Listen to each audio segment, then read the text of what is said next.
এমন এক অভাবনীয় ঘোষণা যা ফাঁস হয়ে গেছে, যা সরাসরি কাঁপিয়ে দিয়েছে ফেক ন্যারেটিভ। সেই ন্যারেটিভের একেবারে পোল খুলে দিয়েছে, সবার রাতের ঘুম হারাম করে দিয়েছে। ন্যারেটিভের উপর একটা বিশাল চাপেটা তাহার। তো দিন শেষে একটা সুসংবাদ হচ্ছে যে সম্প্রতি তিনি এই যে জাপান সফরে আছেন, সেখানে গিয়ে বাংলাদেশের জন্য অনেক কিছু তিনি কিন্তু আসলে নিয়ে আসতেছেন। এটাও সত্য, বিলিয়নস অফ ডলার ইনভেস্টমেন্ট বা সহযোগিতা, এর পাশাপাশি একটা ভালো চুক্তিও হয়েছে। জাপানের সবচেয়ে বড় জিনিস যেটা দরকার সেটা নিয়ে আসছেন। দর্শক, জাপান সফর শেষে বাংলাদেশের মাটিতে পা রেখে হুঙ্কার দিয়েছে আমিনুল জামান ডাক্তার শফিকুর রহমান। সরকার এখন বেশি বেশি পলিটিসাইজ হয়ে গেছে। এখন পলিটিক্যাল জায়গাগুলো দখল করার কাছে ব্যস্ত থাকলে তো এই সময় হবে না। এই সময় দেশের মানুষের নিরাপত্তাকে আগে নিশ্চিত করতে হবে। অবিশ্বাস্য জনসমর্থন ও বিরাট রাজনৈতিক শক্তি অর্জন করতে যাচ্ছে বাংলাদেশ জামাত ইসলামী। হ্যাঁ, বিরাট একটা সুখবর। পরিস্থিতি জামাতকে শক্তিশালী বানাচ্ছে। অবশেষে দেশ ছাড়া হলেন বিএনপির খুব পছন্দের একজন রাষ্ট্রপতি, অতি প্রিয় শাহাবুদ্দিন চুপ্পু। তাহলে পরিবার সহ যেহেতু তিনি গিয়েছেন এবং লন্ডনে, প্রশ্নটা কিন্তু খুব স্বাভাবিক একটা ব্যাপার, ঘুরপাক খাচ্ছে। তিনি কি ফিরে আসবেন নাকি আসবেন না? দিল্লির মসনদে বসে নরেন্দ্র মোদী হয়তো স্বপ্নেও ভাবতে পারেননি তার বহু সাধের চাণক্য নীতি এভাবে দিন দুপুরে মুখ থুবড়ে পড়বে। ভেবেছিলেন ছোট প্রতিবেশী দেশটিকে একটু চোখ রাঙালেই হয়তো সব সুরসুর করে নিজেদের পকেটে চলে আসবে, কিন্তু মোদীর সেই অহংকারে চরম এক চপেটাঘাত করে বাংলাদেশ দেখিয়ে দিল তারা আর কারো দয়ার পাত্র নয়। 54 বছর 55 বছরে একটাই তো সরকার ছিল যে সরকার ওনাদের সঙ্গে চোখে চোখ রেখে কথা বলছে।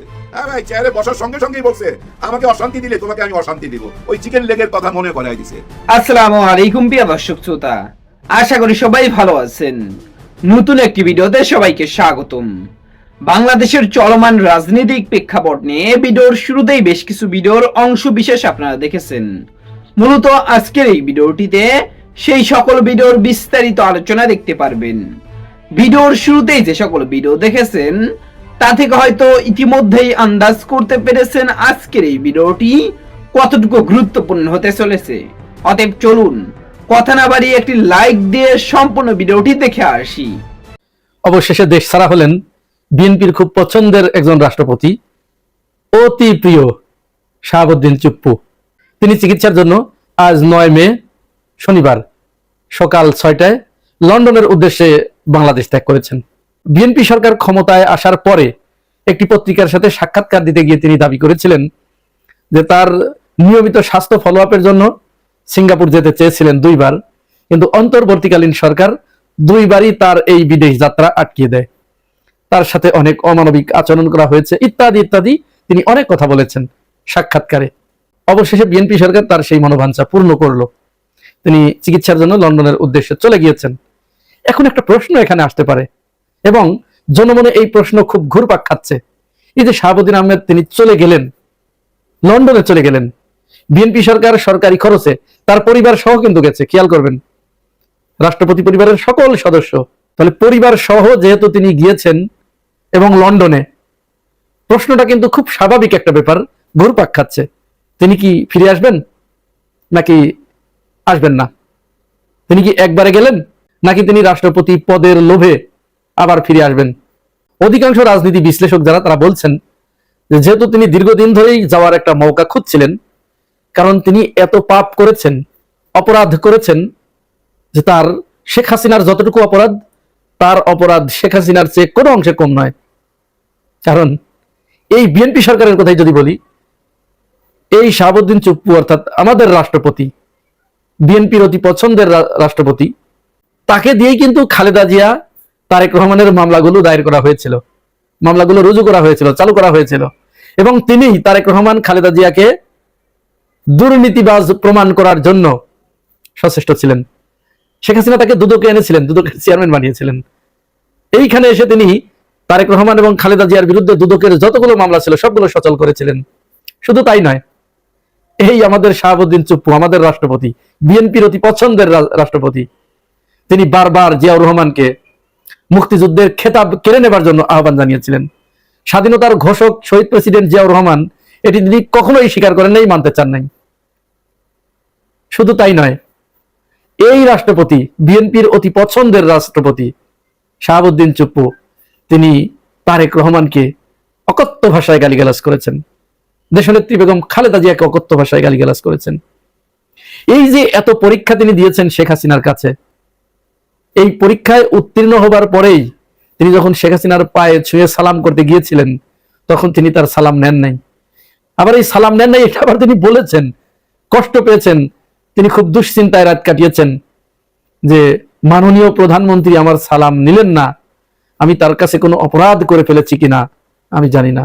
সব তার মুখের ভাষা। কিন্তু অবশেষে শেখ হাসিনা তাকে রাষ্ট্রপতির আসনে বসিয়ে ওই পদটি অলঙ্কৃত করেছে এবং তার যাবতীয় অপকর্ম এই শাহাবুদ্দিন চুপ্পুকে দিয়ে বৈধতা তৈরি করেছে। তিনটি নির্বাচন করেছে, আমির নির্বাচন, বিনা ভোটের নির্বাচন এবং নৈশ ভোটের নির্বাচন। এই সবগুলোর বৈধতা এই রাষ্ট্রপতি শাহাবুদ্দিন আহমেদ দিয়েছেন। তো সেই শাহাবুদ্দিন চুপ্পু হঠাৎ করে নির্বাচনের আগ মুহূর্তে বিএনপির কাছে খুবই পছন্দের হয়ে উঠলেন। কেন জানি না বিএনপি তাকে এত পছন্দ করা শুরু করলো যে পৃথিবীর সবকিছু এলোমেলো হতে পারে, সবকিছু ওলট পালট হতে পারে, এই শাহাবুদ্দিন চুপ্পুর ওলট পালট হবার কোনো সুযোগ নাই। তার একটা লোম সোজা করার মতো কেউ নাই। বিএনপি একেবারে সামনে দাঁড়িয়ে গেছে। মহান জাতীয় সংসদে এই শাহাবুদ্দিন চুপ্পু ভাষণ দিয়েছেন। ত্রয়োদশ জাতীয় সংসদের প্রথম অধিবেশনে তিনি রাষ্ট্রপতির ভাষণ দিয়েছেন। বিএনপির নেতা নেত্রীরা তার এই ভাষণের উপরে বিশদ আলোচনা করেছেন, ধন্যবাদ জ্ঞাপন করেছেন। শুধুমাত্র একজন মেরুদণ্ডওয়ালা এমপি এই সংসদে রয়েছেন, আশরাফ উদ্দিন। তিনি বলেছেন, ওই চেয়ারটাকে আমি ধন্যবাদ জানাচ্ছি, ওই চেয়ারটাকে আমি সম্মান জানাচ্ছি, ওই পদটাকে আমি সম্মান জানাচ্ছি, কিন্তু ওই চেয়ারে এই মুহূর্তে যে ব্যক্তি বসে আছে তাকে আমি ধন্যবাদ দিতে পারছি না বলে আমি আন্তরিকভাবে দুঃখিত। একজন ব্যক্তি বলেছেন। বোধ করি জুলাইয়ের যে গণ অভ্যুত্থান এই একজন ব্যক্তি শুধু বুঝেছে, আর বিএনপির বর্তমান যারা এমপি আছেন, মন্ত্রী আছেন, এরা কেউ বুঝেন নাই। জুলাইয়ের চেতনা এদের কাছে কোনো ভ্যালু নাই। আশরাফুদ্দিন আরো কয়েক জায়গায় খুব চমৎকার কথা বলেছেন। বিএনপির ভিতরে বর্তমান দুইজন সংসদ সদস্য, এই আশরাফুদ্দিন আর পঞ্চগড় 1 থেকে নওশাদ জমির, এই দুইজন মোটামুটি বোঝা যাচ্ছে, দেখতে মনে হচ্ছে তাদের ভিতরে মনুষ্যত্ব কিছুটা এখনো জীবিত আছে। যাই হোক, আবার ফিরে আসি রাষ্ট্রপতি ইস্যুতে। শাহাবুদ্দিন চুপ্পু তিনি গেছেন 18 তারিখে তার ফিরে আসার কথা। এই 18 মে 2026 সালে চিকিৎসা শেষে লন্ডন থেকে তার ফিরে আসার কথা।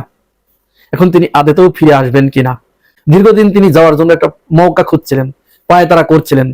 কারণ ওই যে কথা বলতে গিয়ে এত দূর চলে এসেছি, শেখ হাসিনার চেয়ে কোনো অংশে কম অপরাধী তিনি নন, ক্ষেত্র বিশেষ শেখ হাসিনার চেয়ে বেশি অপরাধ তিনি করেছেন। তাহলে তিনি যখন এই পদ থেকে সরে দাঁড়াবেন তখন তো তাকে বেশ কয়েকটি বিচার মোকাবেলা করতে হবে। আন্তর্জাতিক অপরাধ ট্রাইব্যুনালের খড়গ হস্ত তার দিকে ধেয়ে আসছে, শাপলা গণহত্যার যে বিচার, হত্যাকাণ্ড, এটি তার দিকে ধেয়ে আসছে। জুলাই গণ অভ্যুত্থানে যে 1400-র মতো শহীদ হয়েছেন তাদের আত্মাগুলো এই শাহাবুদ্দিন চুপ্পুর দিকে ধেয়ে আসছে। যে 50,000-এর মতো আহত, ক্ষত বিক্ষত, পঙ্গু, হাত হারা, পা হারা, তারা এই শাহাবুদ্দিন চুপ্পুর দিকে এগিয়ে আসছে।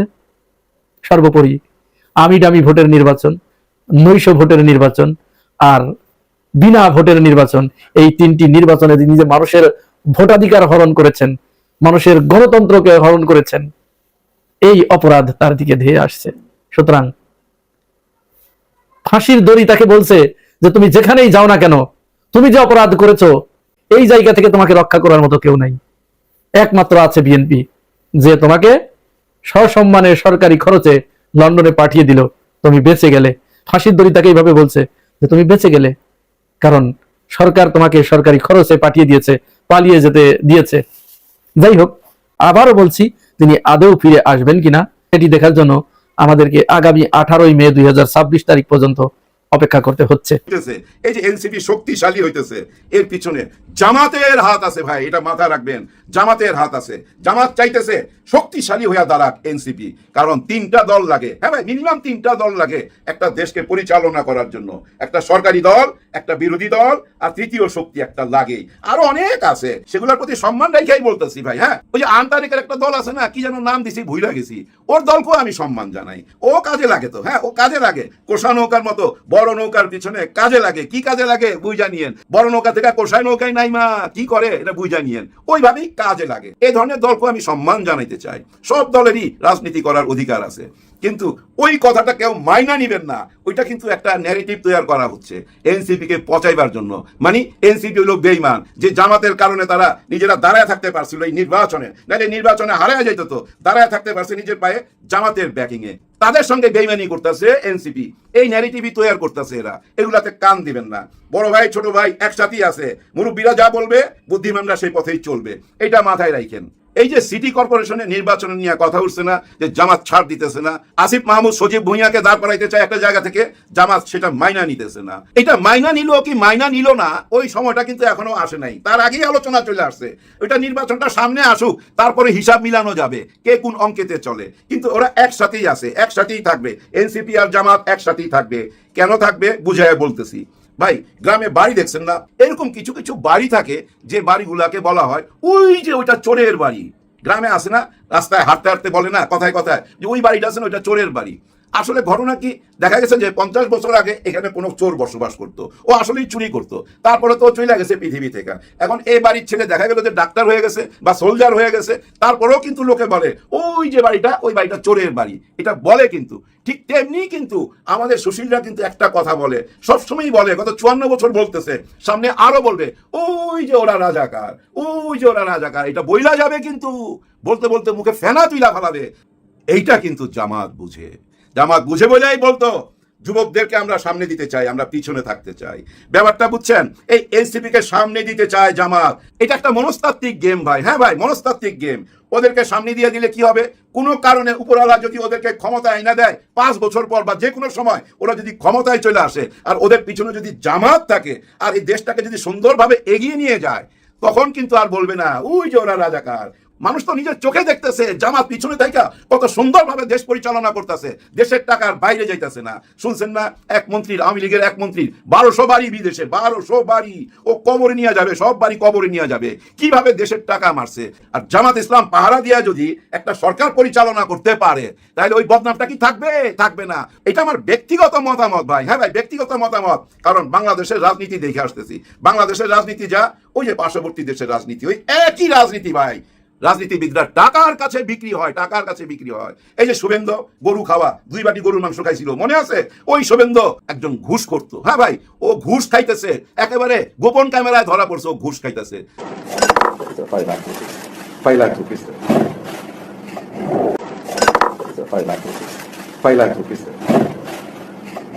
এই মিডিয়াতে আইসা মোদিজি ব্যঙ্গ করছে, নিজে ব্যঙ্গ করছে যে ওইখান থেকে টাকা নিতেছে কেমনে, ওই টাকা নিয়ে আবার কিভাবে ঢুকাইতেছে, সবকিছু নিয়ে ব্যঙ্গ করছে। कैमरा के सामने, टीवी कैमरा के सामने कितना लाए हो? अच्छा लाओ लाओ, और ऐसे कुर्ते में रख देते हैं।